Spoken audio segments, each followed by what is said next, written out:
And the wheel turns and round and round. Ladies and gentlemen, welcome to the Thunderpop Dome. I'm Stephen Presley here for episode 153. Sitting next to me virtually, keeping the couch warm with me, the one and only Jazz One. Thank you, bro. Right there from the Jazz Dome, The Jazz Cave. the Jazzy Cave. That's right, the Jazzy Cave. It's like the Bat Cave, but jazzy. It's jazzy indeed, and we're so glad to have you here. And back in the Thunderpop Dome, last show for 2021, last show for the year, and we're gonna have some fun content to talk about because man, we got treated to some fun content at the last couple months of the year. Best stretch in over 2 years. Would you agree? As far as Oh yeah, content, man. yeah. Oh man, going straight from like Marvel to Star Wars. I'm there, bro. I mean, we go No Way Home, which is what I believe we agreed was the most anticipated movie in over 2 years. And then we got Boba Fett, the Book of Boba Fett Star Wars series. It's been well over a year since we've had Star Wars live action, new Star Wars live action. Well, Last time, we had the best Bad Batch. Bad Batch, yeah, for animates, and then now, yeah, we did have that in between too for Star Wars content, and then getting original Hawkeye, original Marvel series right through overlapping all the holidays. So just so many things going on. We're going to talk about at least a couple of those. But here's for Jazz One.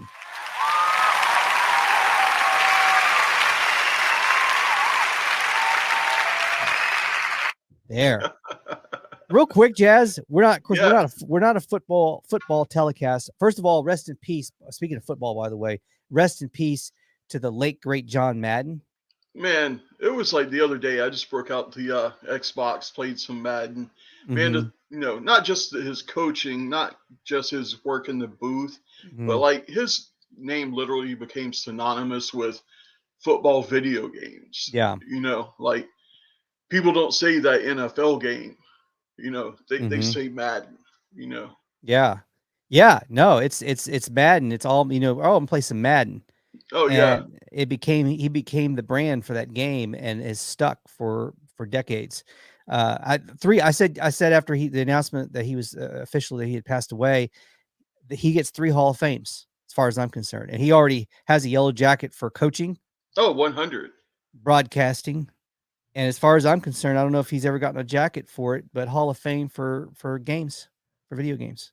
Oh yeah. That's a first ballot Hall of Fame, that Madden game, which I know is probably over the years. You told me that's been one of your top go tos, Yeah, right? like I'm far from a gamer, but yeah, I break out the Madden. Mm-hmm. Usually get it most years. I tried to hold off this year because Drew Brees retired, but I'm like, Yeah, the advertising worked.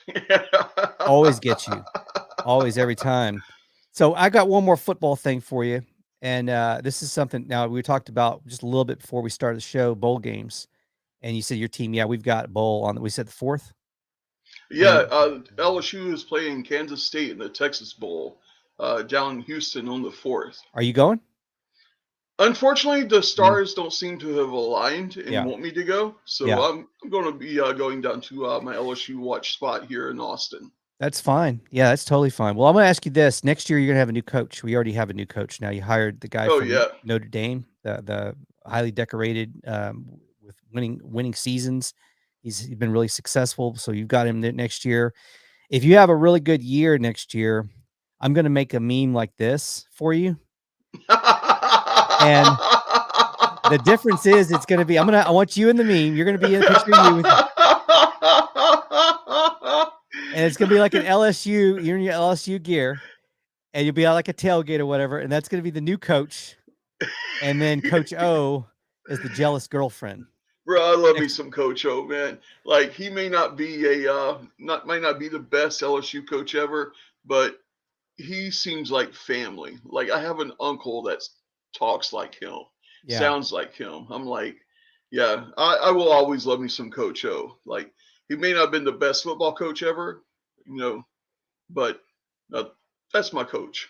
He was for 1 year and one season. He was the best football coach Oh yeah. on the planet for that one. That it's kind of like one moment in time, but he was for that one moment in time for sure.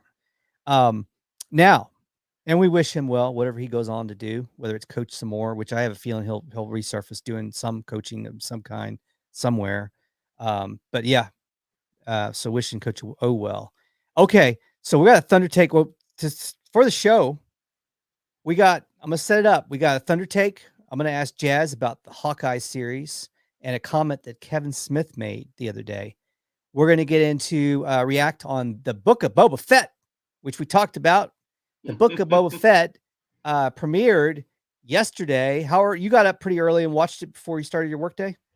Yeah. Yeah. And then at lunch, and then after work, and then before recording this. Yeah. So we were ready, and it was like Christmas morning all over again. We just had Christmas. I think I was more excited about this than Christmas since I was a kid. Pretty exciting stuff. Yeah. So we're going to react to Book of Boba Fett. So be standby for spoilers. If you haven't watched Book of Boba Fett yet, we're going to spoil it. So come back, go watch it, and then come back. This will be here. You can watch us react to the first episode of Book of Boba Fett. And then if you haven't watched Hawkeye, we're going to be doing a Thunder Take right after the roll of the credits. So be on standby for spoilers for Hawkeye also. All right, let's do it.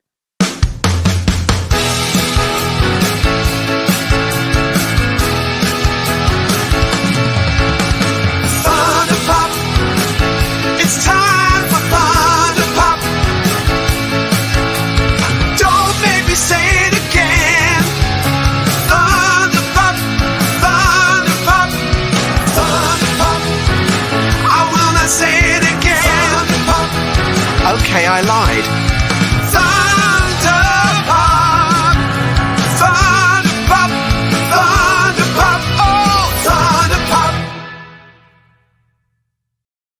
Yeah.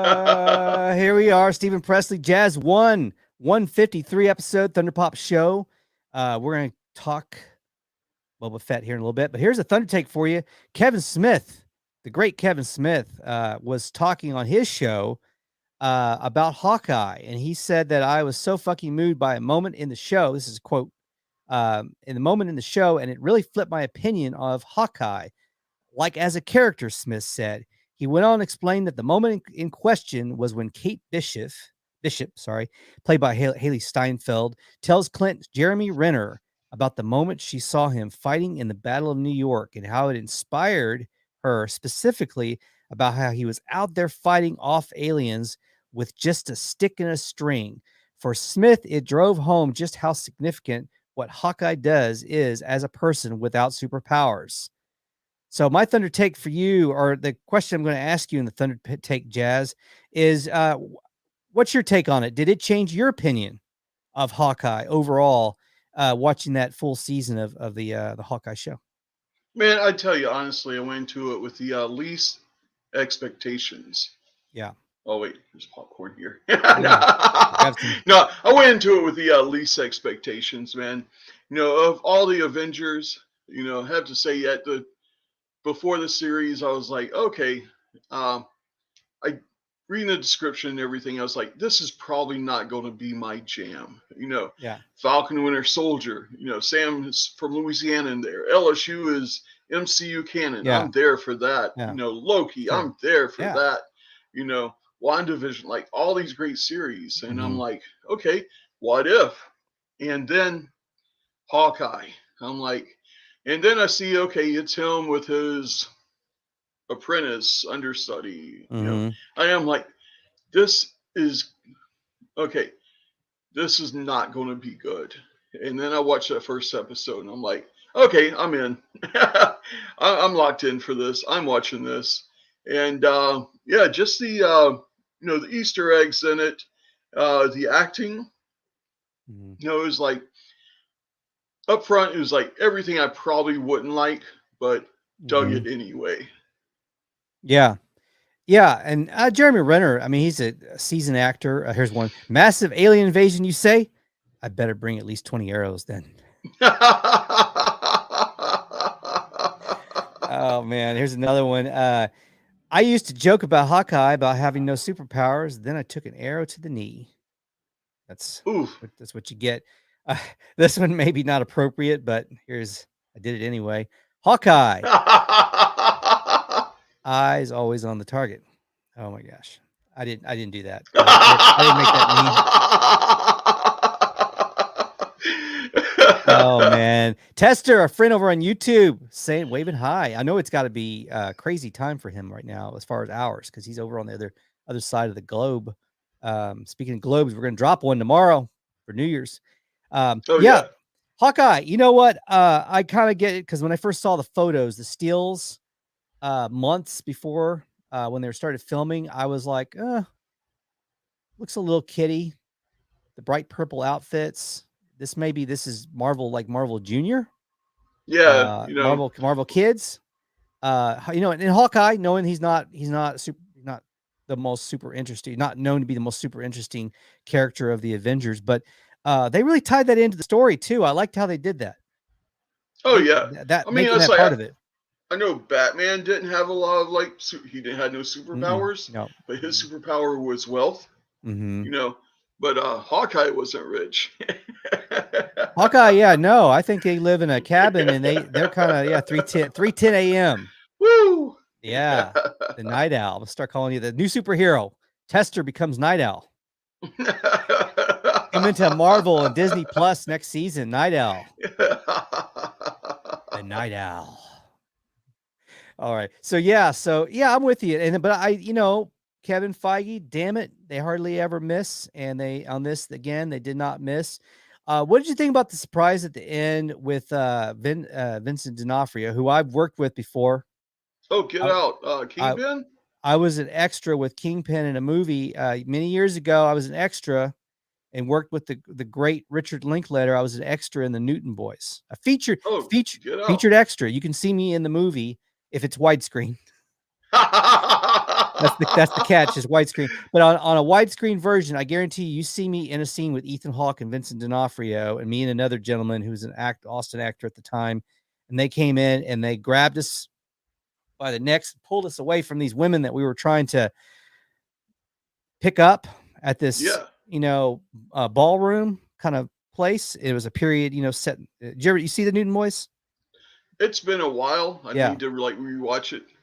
Bank robber heist, set in, it was a hit based on a true story, and it was set, a different, I don't know what era, but it's set, in maybe 20s or 30s or 40s, but anyway, 20s or 30s, I think. But yeah, we're dressed in period clothing, and me and this other guy, we got our hair fixed up like the style of the period, and we're trying to pick up these two ladies, and Vincent D'Onofrio and Ethan Hawke, their characters come in and grab us and yank us away. And we do it, and we're directed by Linklater, who has such a sweet energy about him when you're around him. And it's not like I know him, but I worked with him a little bit that day, and he actually gave us direction like we were the actors too. And he said, I want you all to do a double take. Like you look at each other like you're like, so we got to do this cool little double take thing. Oh, awesome. And probably the most significant thing I ever got, like as far as a movie, like a big movie, was that featured extra. So yeah, it was kind of cool. I had good memories of that. But I also remember Ethan Hawke being had a sweet kind of disposition about himself. He was, he didn't come in, he wasn't a jerk. He didn't act arrogant. He gave a pretty good vibe around me and the other an unknown actor that was working with me on that scene. And D'Onofrio, total professional too, had good professional vibe about himself. Man, a few years ago, I was on an episode of ABC's American Crime. Yeah. And in the beginning of it, like they were had a poetry slam scene, and they were looking for someone from like spoken word community. They asked me for videos, photos, all this. And so I show up down at the Zach Scott Theater, and it's like my thing was supposed to read the last 4 lines of a piece, and then the host intros somebody else that came up after me and did something that connected to the plot. And we must have done this like all night. And then when it finally come out, like my speaking scene was cut, and I'm just like in one crowd shot. I am like, I got paid like about 8 times what the extras got paid.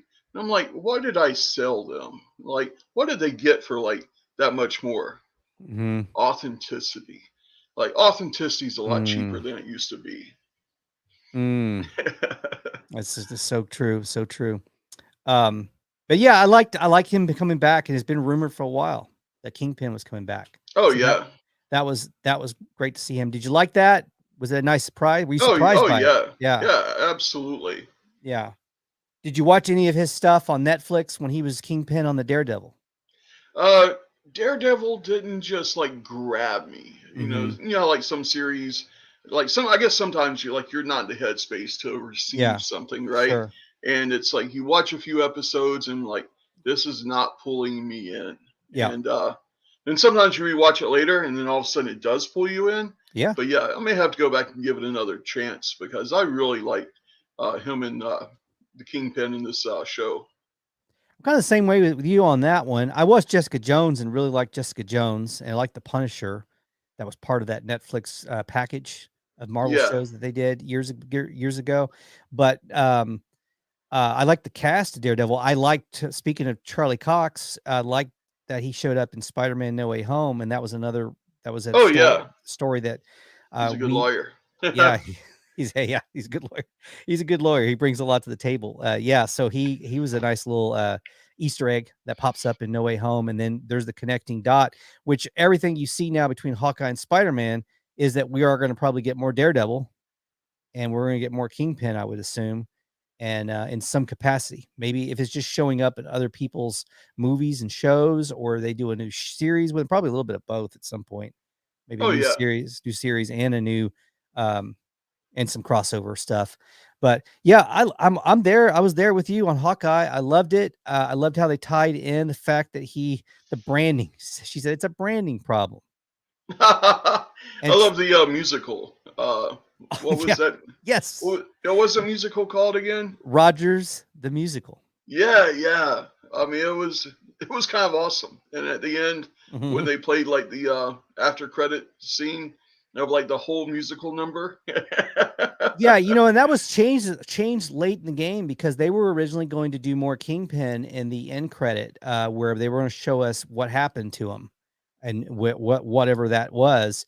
And then for some reason they decided to pull that and put Rogers the musical in. Maybe they weren't ready to reveal what was going on with Kingpin, or maybe they weren't sure yet. Maybe they had a change of heart on what they were going to do with Kingpin. But either way, they slugged. They gave us more Rogers the musical in Oh place of yeah, him. I can do this all day. I want that musical now. It's a bot, but Can we get that on? Can we get that on Disney? Yes. Can we get that on Disney Plus? I hope so. I mean, I know you watched Hamilton when it came out on streaming was it last year? Oh yeah, I enjoyed the Hamilton on streaming. I waited years to see it. I couldn't get those tickets. same. Not Yeah, an it was easy ticket to funny. get. I'd heard the soundtrack like multiple times. It was Yeah. like my gym music sometimes, and Yeah. then like when I finally saw it, and I'm like, oh, that's who was saying this, or that's who was Uh-huh. singing this. I'm like, Yeah. oh, it was like seeing it all anew again. Yeah, it does when if you haven't seen the visual with the audio, and then you get to see it and finally connect it together. But yeah, I'll take that, put that on, slug that on the streaming app, do that musical and slug it onto the stream. If you haven't finished that musical, finish it and put it on there. Yeah. People will eat that up. I'll tell you what they can get now though at Hot Topics at this very moment, they can get a Rogers the Musical t-shirt. They have them. Oh hell. Yeah.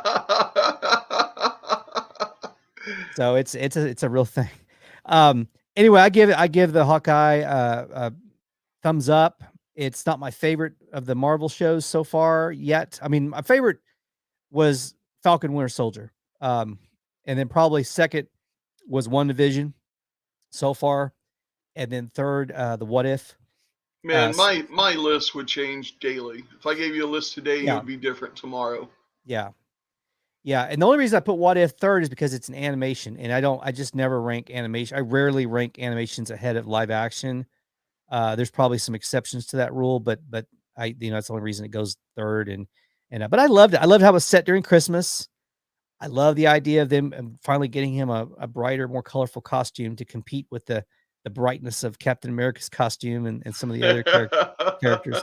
But anyway, yeah, it's a solid show. It was a good, solid offering. It wasn't a disappointment at all, and I think it did help boost the Hawkeye brand, both in the story and then off the story as well. Okay, let's get into some damn Boba Fett.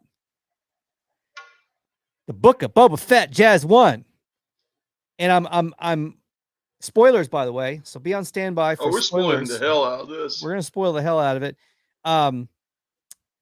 Wonderful show. And I want to hear your takes on it. This show for me is what I needed. It's what I needed it to be on the first episode. I was very pleased. Tell me your initial thoughts. Man, I tell you, it's like I've heard some people complain, but I'm like, I think those people complain a lot. But no, it was like I got so many answers that I wanted out of the block, right? Mm-hmm. You know, one, how did we call it? Now, how did Boba Fett escape from the Sarlacc, right? Mm-hmm. Like, boom, just right in the first few minutes. You know, you see how he got out. And then, I don't know, there was so much world building I feel like they had to do. You know, like us being Star Wars fans, we know, like, Boba Fett history, right? Mm-hmm. But there's a lot of people think, oh, he's just dead, you know? Or like when he showed up in, call it, The Mandalorian. Yeah. You know, it was like the people who were surprised when Maul showed up in Solo. It's just like, I felt like this one had to give some exposition. One, I think for the fans, you know. Yeah. You know, you really got to find out some stuff, and like it really set the world. And for the people who aren't like total Star Wars like diehards, I think it caught them up. Part of me was thinking like there was going to be like a Baby Yoda like level, you know, surprise at the end because like what they did last time, you know. Yeah. But yeah, I feel like there's something big coming in the next episode. But yeah, I really liked how they set the world. You know, the thing that struck me the most was how little dialogue there was in the whole episode. Yeah. Yeah, I mean, there was like minutes where nothing was said, or unless you could speak Tuscan. Yeah, they didn't give us subtitles with a Tuscan, did they? Yeah, I kept looking for subtitles. But like the we call them the flashbacks. I mean, all those. You know, there was no. I mean, I'm sure the script for that whole episode was like 2 pages. You know. Yeah. Like there just wasn't a lot of dialogue in it. No. You know, about a day before this aired, I don't know why I didn't dive more into trying to make my predictions or things I thought was going to be. I guess it's just been such a busy, crazy stretch of months. But I didn't get into it until a day before. I started thinking of what I wanted to see and what I thought we might see. And I was like, damn, they're going to give us some Sarlacc pit PTSD. That's going to be a part of this. I didn't know it would be right there, smack dab, as soon as we start the show. It's there, and I also thought we'd get some Botka tank, because I know Boba Fett used that like Vader, for rehab over the year. I could use some of that. Damn, I would love one of those tanks. I got my COVID booster yesterday, man. I'm like, if I could just get a Bacta tank right now, I would be so good. That's all you need, right? You could go in and start working on some old stuff. Yeah, your own Sarlacc tank stuff. Hey, you know what? Everybody's got their own Sarlacc tank. Sarlacc pit. Sarlacc pit. Everybody's got their own Sarlacc pit. Man, I hear you, man. Like, I kind of feel the same way about was it the Karate Kid? Like everybody has their Valley karate tournament. Yeah, you know, it might not be a karate for you, but you've had that in your youth. Something like that. That was that challenge where you had to overcome it. Yeah. So yeah, everybody's had their own Sarlacc pit. I wish we all had our own Bacta tank. That's the only problem. Depression was my Sarlacc. No kidding. Yeah. Yeah. So yeah, and so much so that as soon as that show aired, I mean, it was not even minutes after the show aired that I screenshotted that show and made this meme. crawling out of 2021 like. And I had made that meme from the Book of Boba Fett. Yeah, so this show it right away it hits you with what the fans. It's good fan service. It gives us Yeah, what I we wanna really hate the word fan service. I'm like, Yeah. like, yeah, I get it. Like, tell me Mhm. some stuff I want to know. Set up some new stuff. We're Mhm. cool. Yeah, I thought, yeah, the whole lineup of them paying tribute, and paying off, Boba. I thought that was interesting. Uh-huh. I'm wondering how many of these characters, like that, the mayor's assistant or whatever. Yeah. Yeah, they came Yeah, in. I have a feeling he's going to be back.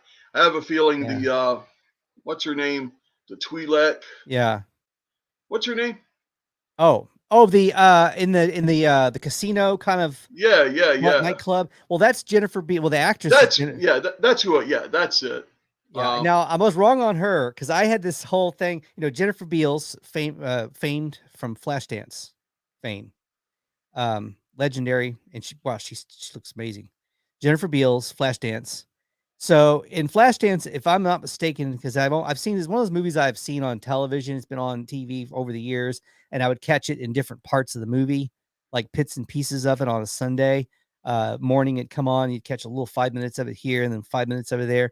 But what I can gather from 20 years of watching it and deconstruct it on television, she's a welder in Flashdance by day and a dancer by night. Am I mistaken? Is that what you recall from? Oh yeah. Okay, so I had this whole thing is like, would they dare have her welding some metal? Some of the what's the metal? The Mando. Yeah, Beskar. Beskar. Would she be? Would that be a callback to Flashdance where she's welding some Beskar? Now it looks like that won't fit her character's. Oh no, man! I tell you, I'd holler at a Twi'lek, man. I found myself like more than attracted to like Twi'leks. Yeah, I'm like, I would holler at a Twi'lek. they were all right. Yeah, that was a fun little stop. Little. It's now my new favorite hangout in the galaxy. Oh yeah. It's much nicer than the casino than the cantina from New Hope. Much more Oh yeah. luxurious. And yeah, so that's the hangout of the galaxy for me. Yeah, but Jennifer Beals. Yeah, Jennifer Beals making a kind of a when it was announced ahead of time, she was in the credits, and I think we're going to see more of her. That one guy, the mayor's assistant, the one that comes and delivers the message from the mayor. They made him, to me, particularly kind of in a way annoying for at least the characters that he's interacting with on screen, to where he's kind of a slight bit antagonizing to them. Oh And I yeah. think we feel what they're feeling in feeling a slight bit antagonized by him, and maybe a little bit amused at the same time, because we realize it's only entertainment, but not only entertainment, it's Star Wars, damn it. But it's bigger than that. It's greater than that. But I think that's on purpose, because I think he's going to get off before the season's over. I think he's going to get growing. He's going to get continuously more and more annoying. And then there's just when he gets his head blown off, we're all going to be like, yes, yes. What do you think? Yeah. Do you think I might be onto something? Could be. Yeah, Definitely. he was on the cusp of it this episode. I feel like there will be a split between like Fennec Shan and Boba. Like, I thought that. Yes, something's gonna like a riff. yeah, like I know, like he saved her life, gave her the robot stomach, but yeah, it just seems like, I don't know. There are 7 episodes of this show. Yeah, We have watched 1. Yeah. It's just like, think about like the other, series that we've had from like say Marvel and Star Wars. It's just like, how are they going to pace this? Mhm. I have a feeling there's going to be some interesting stuff that happens in the next episode. Yeah. And you could even see a little bit what you're talking about in this episode, because first of all, now their relationship has changed. Because suddenly Boba Fett now has been elevated to a higher level of power. Oh yeah. And she's become even more of sort of like, working under him in a way. And you can see where her view on things are not exactly the same as his. You start to see a little bit of that, and they have a different. And she's a very strong-willed person. He's a very strong-willed person. It just seems like in this marriage of sorts, there could be some issues in the future down the road. Because I mean, who is the alpha in that relationship? I mean, who is it? Because you could make an argument for both of them. Oh Either yeah. or. I mean, Boba Fett's got the longer resume, just by age. I don't know. It's like there was like lots of years in between, like the Bad Batch when Fennec Shand showed up in Bad Batch, and you know, basically, I think I can't remember if she was chasing Omega and then helped Omega. But yeah, I'm kind of wondering if we're going to see, you know, Omega show up in this show. Yes. Like, well, are we going to see like Cad Bane, you know, live action Cad Bane? Yeah. Something like that's going to happen. You know, something like that's going to happen. If I see a live action Cad Bane, I'm calling in for work that day. Because you're going to be watching that in loop. I'm going to be trying to get my brain back in my head. Oh my gosh. It wouldn't surprise me one bit, but let's talk about because there's a young girl that everybody's been talking about that showed up in one of the recent trailers that we didn't see this week, but she's on a speeder bike. Oh yeah. That was the girlfriend from The Water Boy, that football documentary about college football in Louisiana. Yeah. That was Bobby Boucher's girlfriend. Oh, well, that explains it. Yeah. Okay, maybe she doesn't look quite like it, but had that same vibe. Yeah, I could see that. You can see that. A lot of people though asking if she's from the Bad Batch. What's her name? Omega? Yeah, Omega. Does that make sense timeline wise? No. Like Omega is like little blonde kid. Well, I mean, she would probably be like adult by now. Yeah. So maybe it would be too young to be her. Yeah, too young to be her. Like I've heard there's like if you notice, like in that still, like that screenshot, one of her hands is gone. Okay. Like got a robot arm. Yeah. And, okay. I've heard some theories. I can't remember it. Like some gray Jedi's name that was tossed out, and I can't remember. But yeah, I'm kind of curious to see how that one turns out. Like, yeah, I can't wait to see more of the show.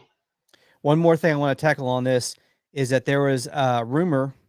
Well, there's a story that Harrison Ford has been popping up to film stuff, and in his solo gear that looked like de-aging plans for Han Solo, and it would be either for this show or for the another project. But that's I don't know if that's just Reddit's being Reddit and it had some stuff they made up just for clickbait, or if there's a real thing there. But I've heard that it's not. Hey, by now I'll buy anything after what they did with Mark Hamill and Luke Skywalker last year on Mando. I'll believe anything. Like, part of me wonders if like flashbacks are going to be like a big part of this show. Yeah. I mean, it was just like you could really tell like Boba, it's got some baggage, Yeah.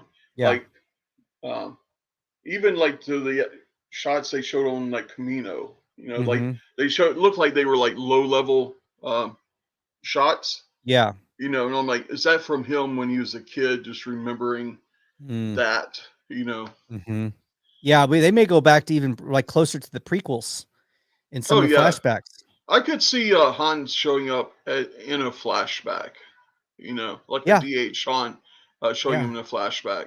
And totally makes sense because I mean, those two are tied together in so many ways.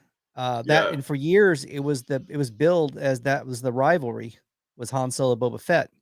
But I want to say it was like 9 BBY or I can't remember. No, I can't remember what it is, but I want to say it's like 5 years after Return of the Jedi. I want to say like 25 years before The Force Awakens. Yeah. Yeah. So I'm just trying to like think who's alive, who could show up, who would be a surprise, What would make sense in the storytelling. And I can see Harrison Ford being able to talk him into doing it if he read the story. He after seeing what, some of this too. But he comes in, if it's for one scene, a couple of scenes, it's not challenge. It's not a lot of stuff. Come in and do a couple of scenes, and then, like you said, and then Robert Rodriguez and Jon Favreau and those names to get, like, hey, you saw what we did with Mandalorian first 2 seasons. Look what we can. Yeah, like I thought the flashbacks were very reminiscent of El Mariachi. Yeah, it did have his, his little seasoning in there, flavor. Oh yeah, The Rodriguez stamp. Yeah, and like some of the shots, I mean, to me, it's like the Mandalorian, and I would almost say like the Boba Fett series so far. Just the one episode we're in, kind of feels like Mandalorian 2.5. Yeah, it doesn't feel like the third season, but kind of like 2.5 season. Yeah, and it's like the Mandalorian, and I say Boba Fett now. Mm-hmm. I always say Star Wars is kind of a Messianic samurai space western, but the stuff with Mandalorian and Boba Fett definitely feels like it gets into that space western part of it, and really kind of explores that area. Yeah, and the way of the relationships and how honor is really important, and then being able to earn respect with different areas and factions of that planet, like the Tuscans. That's one segment of culture on the planet, and they have their own ruling class and their own way of they do things and having to earn their respect. And then another section of the universe. I got a couple of things from Tester. He came in. By the way, he made a good point earlier. Loki, be like, were you not entertained? And you are. Loki was like totally my jam. Like the whole multi-timeline, and we'll return to multi-timelines later. Yeah, but no, I think I just had a lapse in judgment. Loki, high on the list too. Loki, probably one of the most thought provoking and philosophically deep shows in the Marvel collection so far. Oh yeah, and asking these questions, the what if questions about multiverse and how things can be altered and changed by just slight shifts in what you were going to do and based on what you do. And then the wondering if you had gone back and done this instead of that, how it would have changed everything from that point on. So yeah, Loki. And then just a couple of those episodes were just some of the most on the edge of your seat, and then also visually stunning because we saw a lot more of the galactic side of Marvel. And then of course the actors were top notch on that show. Yeah, I love the Loki. Loki moves up on the list. I apologize for missing Loki. Also from Tester, he said, I watched Return of the Jedi first tonight and then right after Boba Fett as they're connected. Watched with my mom. She loved it. Boba Fett was amazing. He said, yeah, I loved the Boba Fett. And then he said, he also did add to that, say, unfortunately, they made some huge continuation errors in Boba Fett. For example, the band playing in the bar are the same two are the two same guys as on the Jabba the Hutt boat that crashes when they escape in Jedi. I noticed that they looked like him. I wasn't certain that they were the exact same people. It's possible there were survivors, though, wasn't there? Oh no, I could see that. Yeah. As a creative, I'm like, if that's what they say it is, that's what it is.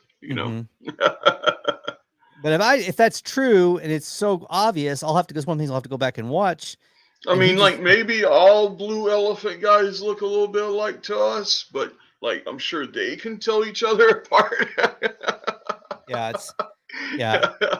Couldn't tell you. I never met one. Met a blue elephant dude. But I would love to meet them.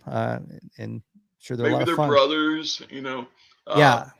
Yeah, it could be. It could be. I mean, I'm sure there's more than one blue elephant musician on that planet. There's got to be. It's a big galaxy that has some talent. It's not the only talented. They went to the agency and they found we need a blue elephant musician. Bro, if I learn anything from Star Wars, no one's really gone.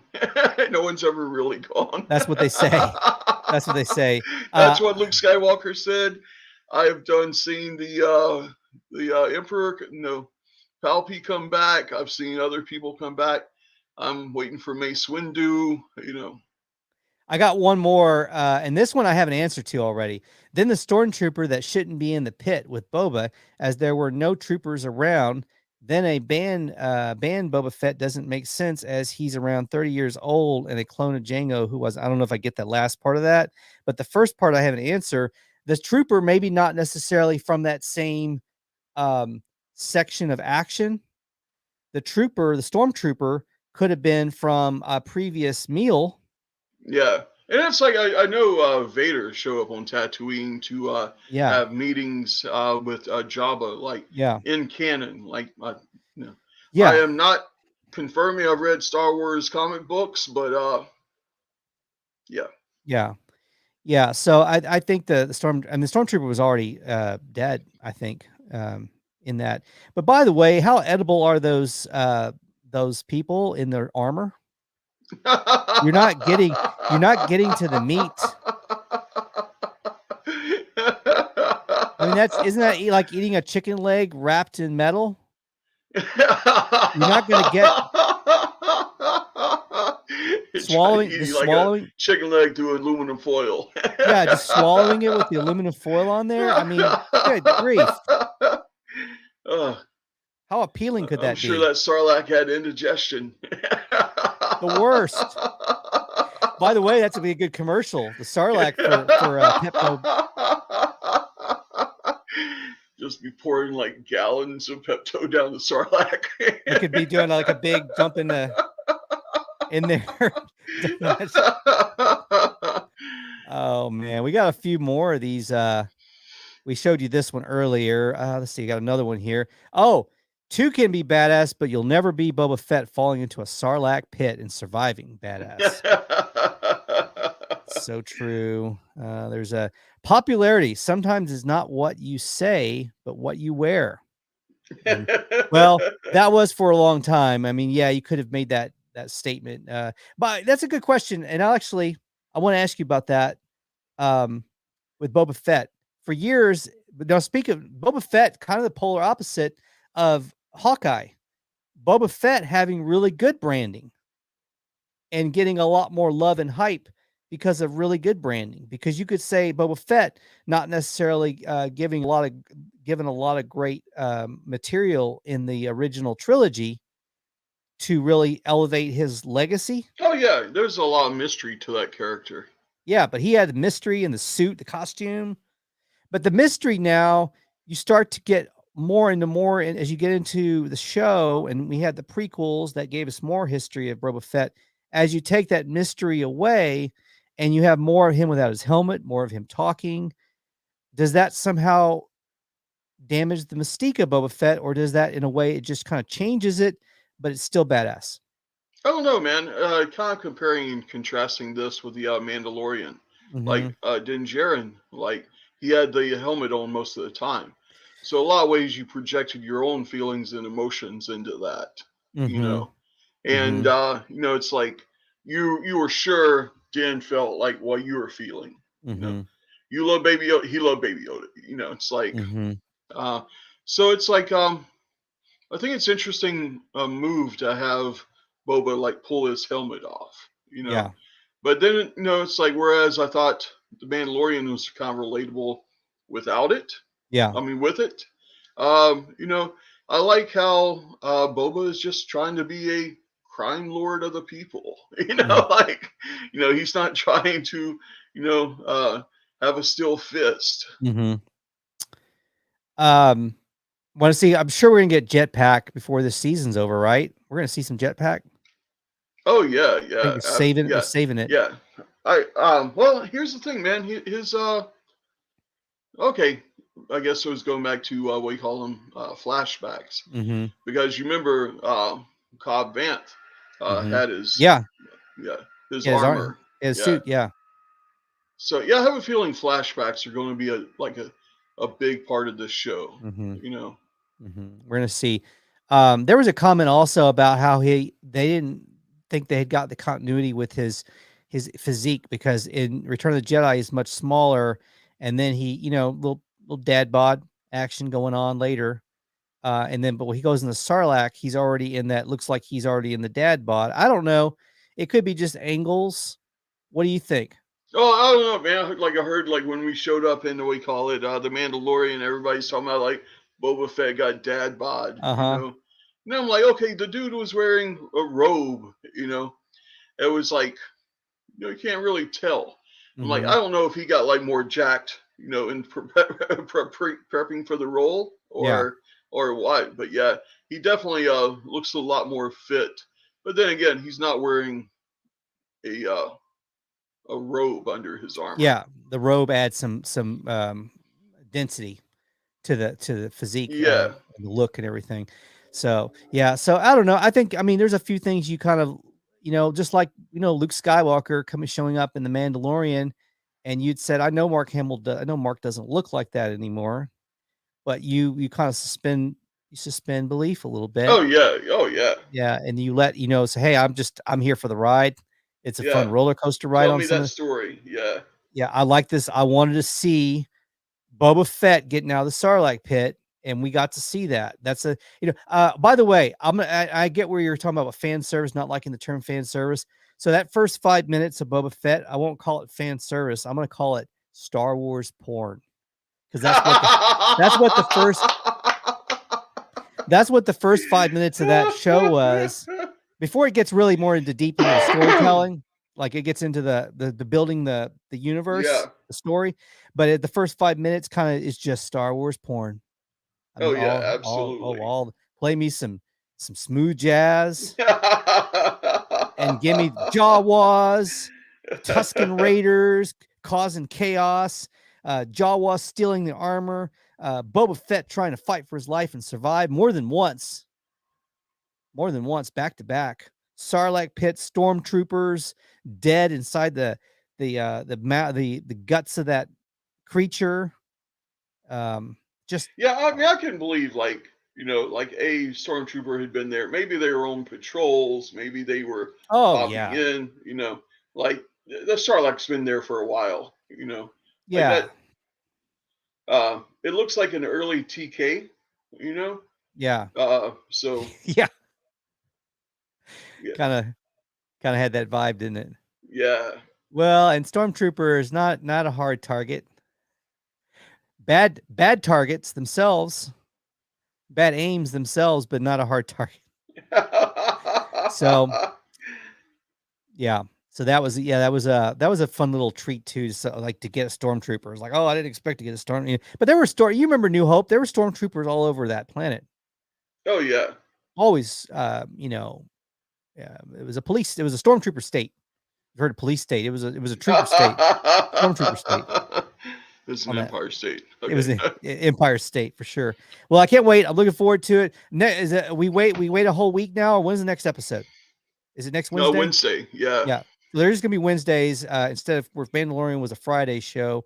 This one's going to be Wednesday every week. Yeah. I think I can't remember which one of the streaming services. I want to say Netflix normally does Fridays. Yeah. So I think it was Disney Plus just trying to get the jump on Netflix. Okay. Yeah, so they're making their new show night Wednesdays now. Yeah.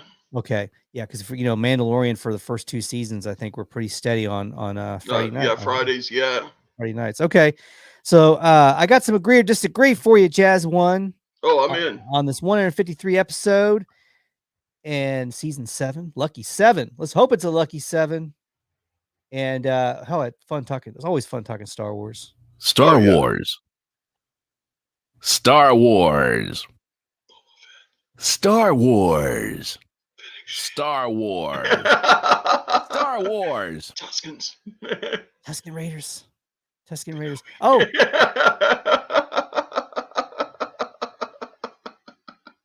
Our first question, by the way, is going to be a Keanu Reeves question. The great Keanu Reeves, who actually has in Matrix Resurrections out, Resurrection. Matrix 4 out right now in theaters and also on streaming. We're all ninjas just floating on clouds, waiting for our ultimate drop kick.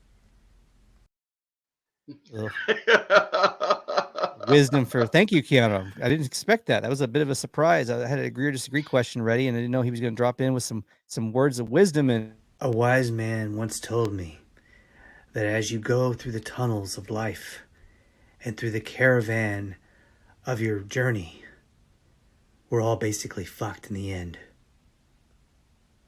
Peace. okay, thank you, Keanu. That was appreciated. I didn't expect that, but I wish somebody would have told this dude it's a terrible idea to get a Keanu tattoo on your leg, because I actually come to life and I take over your body like I'm doing right now. Whoa. All right, dude, let's go get some pizza. Pronto. Move. okay. Now it's just getting creepy. It started off kind of neat. Now he's talking on people's leg. Okay, Keanu. All right. Little wisdom from Keanu Reeves. Okay, Keanu Reeves said he was asked in an interview recently, he was asked if he had a choice in real life to be either his character Neo. Oh, by the way, did you see The Matrix 4 yet?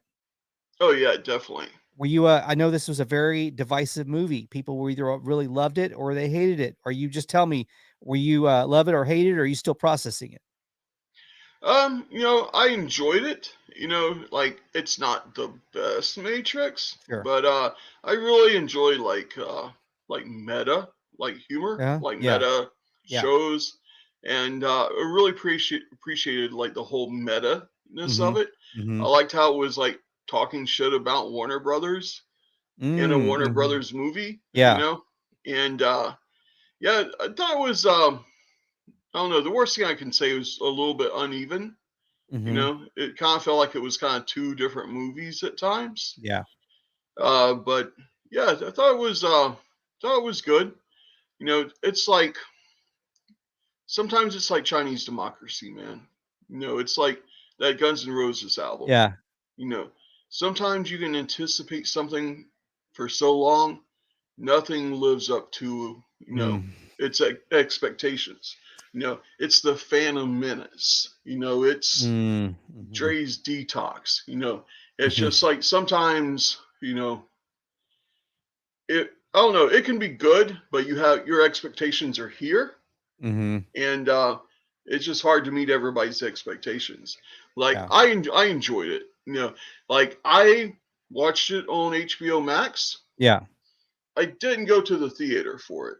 Right. So I enjoyed that I could see something, this level Yeah. on my couch, on my Yeah. TV, streaming, and I'm good. But I probably wouldn't have liked it as much if I went to the theater. Okay. Yeah. If you'd paid the 12 or 15, depending on what time you go. Yeah. Yeah. That makes sense. Oh, by the way, Regal now does like a discount day on all their movies. I think it's on Tuesday.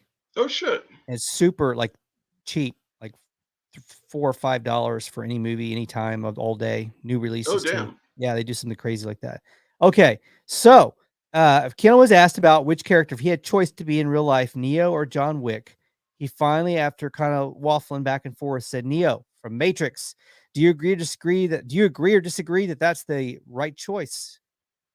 That he made the right choice? Yeah. Yeah, I would agree. Yeah, definitely. It's like well, Wick is an awesome character. Like Neo is kind of like one of those, I don't want to say messianic characters, but everything from like Luke Skywalker to Harry Potter to any of the one characters. And I did like how they kind of de-emphasized the one, and it's like, I don't know, the whole thing with, we call it free will. Yeah. And just some of the sentient machines kind of, I don't know, the whole thing with machines going to war with machines over resources. Yeah. I'm like, that's a little bit real, Of Yeah.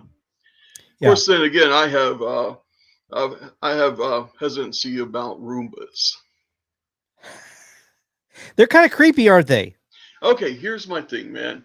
It's like in the Star Wars universe, Yeah. Robots, if you don't clear their minds, they get more and more sentient, right? Mm-hmm. Look at R2 and C3PO. They have full-on developed personalities. L3, all these great robots in Star Wars, but Yeah. they have to clear their memory to keep them from being more sentient. And I'm like, okay. So a friend of mine has a Roomba who Yeah. they have a carpet that has like some big black polka dots on it. The Roomba won't go over those polka dots because it thinks it's a hole. And I'm like, that is some sentience. That Roomba doesn't want to fall down a hole. It doesn't want to be harmed or die. Yeah. Like at some level, that's sentience. Okay, so say if I have a Roomba and I am like, man, I have some cookies, some crackers. There's a few more crumbs more than normal. Does my Roomba feel like it's living out its purpose? And I'm here to clean. I am cleaning. This is why I'm a Roomba, and this is why I'm here. Or does that Roomba start, like hating you? Like that motherfucker's like, like why is he causing more crumbs? Like I don't feel like doing this today. And it's just like, I don't know. I just think at some point, machines, like the whole singularity, like at some points, machines will get more sentient. And I think the Matrix 5 will all be about Roombas. You heard it here, folks. We predicted some things in the past. Matrix 5 is the rise of the Roombas. Rise of the Roombas. They're coming. Well, so you basically are saying get ready because Terminator is going to happen in real life. Exactly. The war of the machines is coming. I mean, I thought that part was interesting. I mean, there's some things I liked about the new Matrix movie. I definitely thought that was interesting. Like basically the machines going to war, and these sentient machines kind of, partnering up with the humans. I'm like, yeah, that's kind of interesting, Here's another from a Facebook user, Righteous, ending the year on a high note with Thunder Pop. Can't wait to see what Presley and Jazzy have for us in 2022. Thank you so much. Happy New Year to you. 22. Like that number. Tester finally went to bed. He says, I got to go, guys. It's 3:45 a.m. and it's going to be a long day tomorrow. Don't forget to rewind movies and shows on Plex when you're done watching. Thank you. We will make sure to do that. Little plug there for the Plex app that Tester has a little bit to do with. Okay, number 2 on Agree or Disagree for you, No Way Home. Did you like the No Way Home, Jazz one? Man, I really enjoyed No Way Home. I have to say it's probably my second favorite Spider-Man movie. It's entertaining. Yeah, like to me, it was like, okay, I missed the Spider-Verse movie when it hit theaters. I was like, it's animated. I can wait. And then I saw it and I'm like, why did I miss this? And I mean, it's visually stunning. The story was good. The humor was good. Like, it was really good. And I had like super low expectations and it blew my expectations out of the water, right? Oh, yeah. And this one, I went into No Way Home thinking, okay, this is going to be great. And it was great, Yeah. So, to me, it's like 1 and 2. It was funny how similar they are, where they have like the multiple Spider-Men, you know? Yeah, absolutely. It's almost like the Spider-Verse might have been a test run to see if that would go over good with audiences. And it did go over really well. And they're like, okay, we're going to do it live action. So, yeah, I really liked how they set it up, with, so I guess Spider-Man could go back to Sony, yeah, and kind of reset it outside of the Marvel universe. Yeah, to where it makes sense and ties together and everything. There have been people online proposing that No Way Home deserve an Oscar. Do you agree or disagree that No Way Home deserves an Oscar? And I think the reason is because of some of the deep stuff they get into with the villains and how they handle the villains in that Oh movie yeah. a little Like differently. I had no idea that's what that was going to be about, you Hmm. know. But yeah, it's like what's that main actor, the one that played Spider-Man? What's his name? Tom Hardy, no, Holland? Tom Holland. Sorry, yeah, Yeah. Man, he killed it. Like that yes. was like some Oh, solid acting, emotional like performance. you felt that.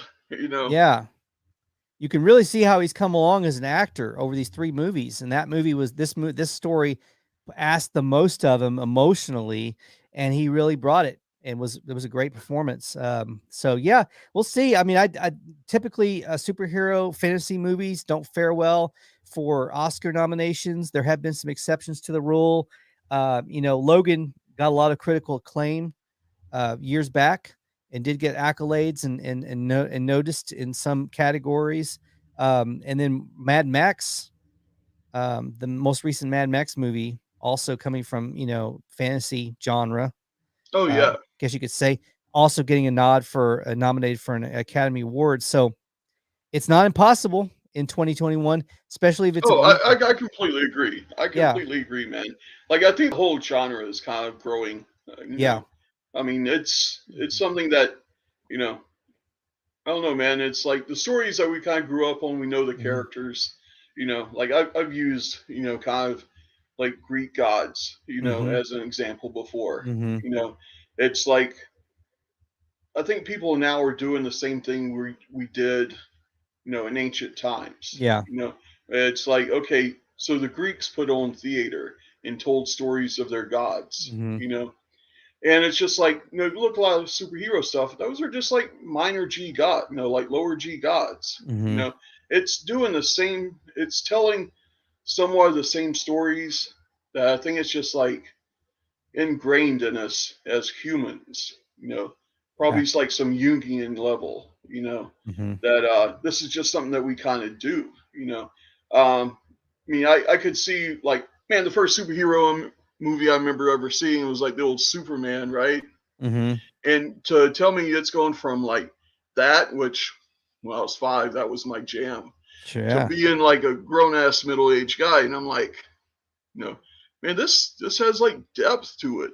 This Yeah. has like feels. Mhm. There's like stuff I can relate to in this. They've elevated the genre with a more Oh yeah, deeper, richer storytelling, and for sci-fi also, not just in the superhero genre, and sci-fi as well. I can see Dune getting nominated. yeah, Dennis Villeneuve's Dune. I don't think it's impossible for No Way Home, but it will still be a little surprise for me. I think some of the other stuff in this movie, other categories, it could definitely get a nod for.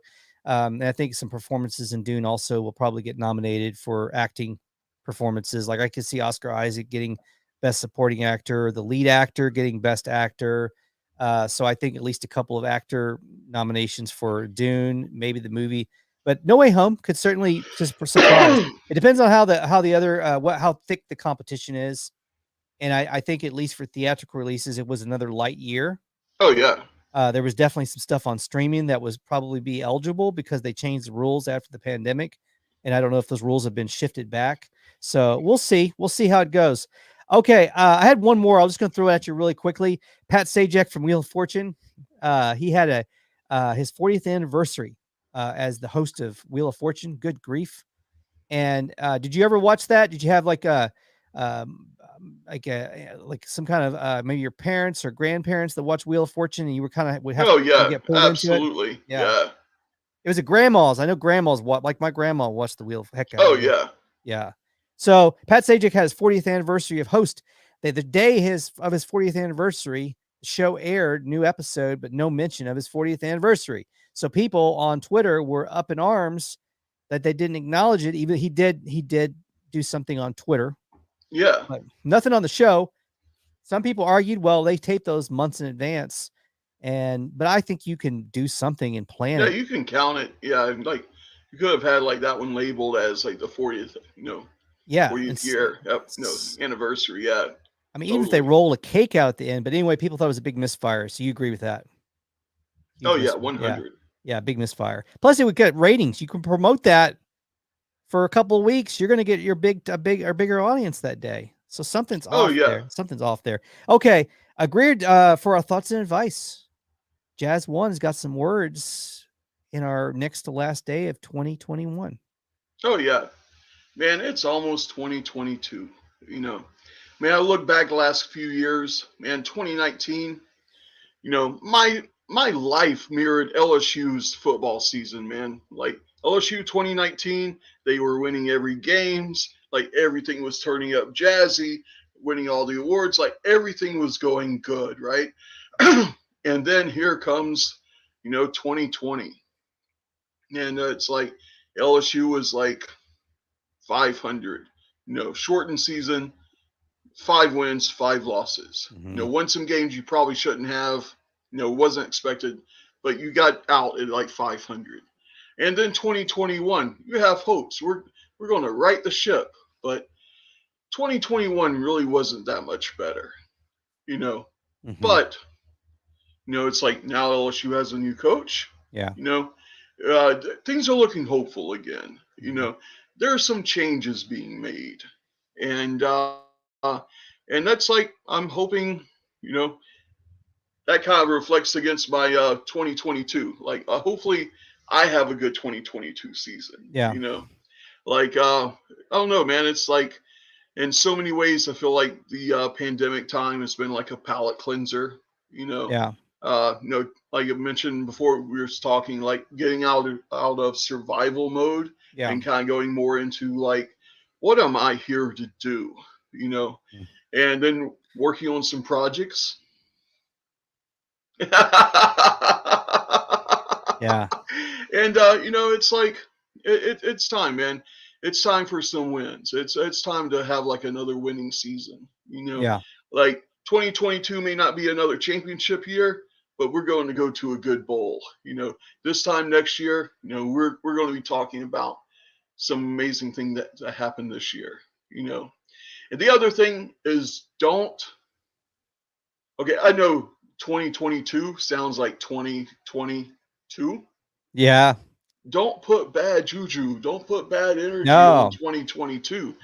Don't say 2022 is going to be like a repeat of 2020. No. Like put good energy into it. Yeah. But yeah, I'm sorry I could rant on forever. Well, I wish you a happy new year, Jazz, and I'm with you. Let's not like automatically go to that vibe, that headspace. So let's think of 22 could be also kind of cool. Oh yeah. Like what's that thing that you've dreamed of? Like what's that goal that you've had? What can you do in this next 365 days that can get you a little closer to a goal that you have? Like what can get you a little closer to a dream? Yeah, I'm gonna poach a little bit to tack on to what you said. I just filmed my clients Instagram live for them that they did earlier, and they had a really good take about New Year's resolutions, and people make goals, and sometimes they make such a huge goal, and then a couple of months in that they're not on track, and they kind of lose complete course of what they were originally set micro goals that are manageable, and that can expand and multiply by getting to your micro goals. Example is like, I'm going to walk every day, an hour every day. It's a lot, Well, what if you just said, I'm going to walk every week, once a week. I'm going to walk once a week, 30 minutes, and how that calculates over the year. So same thing. I'm going to do this. If you micro goal it down and say, I'm going to do this instead, that's a smaller version of it. It multiplies over the year. It expands. So that's my 2 cents to add on to that for people and going into next year is micro goals. And I poach that, but it's good stuff. So I'll take it and use it. Bruh. And for the 6 more weeks, I have Boba Fett on every Wednesday. To get us through that blizzard. that Austin. I hope no more snowpocalypse, bro. Oh, God, we don't need it. Well, and that we joked about the show. One more thing. We joked about the show on Fox that's set in Austin. was it Rescue 911, the show with Rob Lowe? Yeah, something like that. Yeah. Rescue Lone Star 911. Oh yeah. Yeah, so Lone Star 911, I think it's called. It's on Fox with Rob Lowe, and it's set in Austin, and it's the fire department in Austin is supposed to be the premise, but there's some things in there you have to suspend belief on if you live in Austin. Like the desert around Austin. Oh, they have a desert. Yeah. I don't know if you've seen the previews for the season premiere that's coming up in January, but they have a No. whole blizzard episode. Oh goodness. Have you seen that knockoff of Real World Austin on Netflix? I've seen a little clip. I haven't watched it, but I saw it existed. Yeah. Okay. It's in Austin. It's Austin, isn't it? Yeah.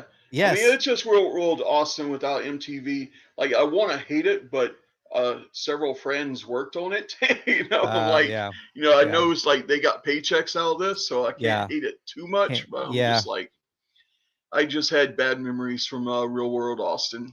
Like, I'm not a violent person, but I just wanted to line all of them up and just like go get out of town. Yeah. It was a bad look there. I remember that show.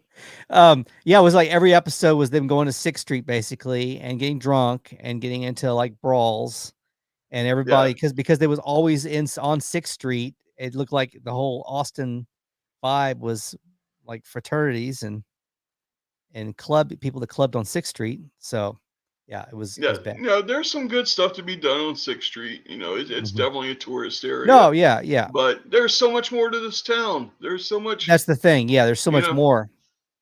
And they didn't get that. They didn't get that, all that, the whole scope of what Austin is, which is a lot of things. So anyway, there's a 911. They're doing a blizzard show, and I'm like, are they really going to do it? And they have him on like ice. So of course it's television ramped up, and there's a whole like floor of ice that he's standing on, and it caves in, and then he's like falling into the frozen water. And it's like, I mean, is it going to be the Austin blizzard? I would assume, but it looks more like it's in the North Pole. Snowpocalypse. So I'm like, oh, how dare they do that episode? Do that like that's exploitation. That's Austin exploitation. There, not happy. Anyway, well, I'm gonna riff it. If they do it, I'm gonna have to riff on it. We'll have to come back and riff on it. Hell yeah! All right, man. You have a good New Year's Eve and New Year's Day and bowl gaming, and it'll be a great 20. Hopefully, excellent 2022 and a start to 2022. It's been a while. You deserve it. I'm it's like, what was happening last time the Cowboys won a Super Bowl? Oh gosh, this is Macarena? Four Non-Blondes was the top of the charts. Flannel, stovepipe jeans. I'm just saying, y'all are finally due. We're due. It's been a painful year, and I'll stand by what I said to close it out. If the Cowboys go to the Super Bowl, I'm doing body paint, and I'm going to run through the streets in body paint, screaming like a little girl like a young girl at a boy band at a Bieber concert. Or what's the boy band? The one that everybody's into now. BTS. I'm like a 13-year-old girl at a BTS concert. I'll be screaming. And I'll be... Anyway, don't die. Losing my voice. We're done. On that note, we're done. I didn't bring any water up here. Jazz 1, have a great one. Everybody out there, have a great New Year. Have a great day, hour, second, millisecond. We'll see you next week for the very belated year in review. Good night. Closing it out.